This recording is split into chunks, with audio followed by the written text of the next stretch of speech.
গরমে বাইরে গেলেই স্কিনটা অয়েলি হয়ে যায়। গোসল করার 30 মিনিটের মধ্যেই স্কিনটা এত ডাল হয়ে যায়। গরমে যদি আপনিও যদি স্কিন নিয়ে এই সমস্যাগুলো ফেস করেন, এই ভিডিওটা আপনার জন্য। এই সমস্যাগুলো থেকে পরিত্রাণ পাওয়ার 1 নাম্বার উপায় হচ্ছে আপনারা ডেইলি ঘুম থেকে ওঠার পর একবার আর ঘুমানোর আগে একবার ফেস ওয়াশ দিয়ে 30 সেকেন্ডের মতন মুখটা অবশ্যই ভালো করে ধুয়ে নেবেন।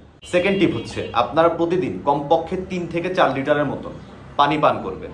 আপনি যদি পর্যাপ্ত পরিমাণ পানি পান না করেন তাহলে আপনার স্কিন এমনি ডিহাইড্রেটেড দেখাবে। থার্ড টিপ হচ্ছে আপনার পকেটে সবসময় একটা রুমাল বা হচ্ছে একটা টিস্যু রাখেন, আর সেটা দিয়ে আধা ঘন্টা বা 40 মিনিট পর পর আপনার ফেসটা ক্লিন করবেন। বাট মনে রাখবেন প্রত্যেক 5 মিনিট পর পর আপনার স্কিন এমনি পরিষ্কার করবেন না, তাহলে হচ্ছে আপনার স্কিনটা ডাল হয়ে যাবে। নেক্সট টিপ হচ্ছে আপনারা বাইরে বের হওয়ার আগে অবশ্যই একটা ভালো মানের সানস্ক্রিন ব্যবহার করবেন। সো আপনারা এই কয়েকটা টিপস অবশ্যই ফলো করবেন, তাহলে হচ্ছে আপনাদের গরমকালে স্কিনটা কম ডাল দেখাবে আর স্বাভাবিকের তুলনায় একটু ব্রাইট দেখাবে।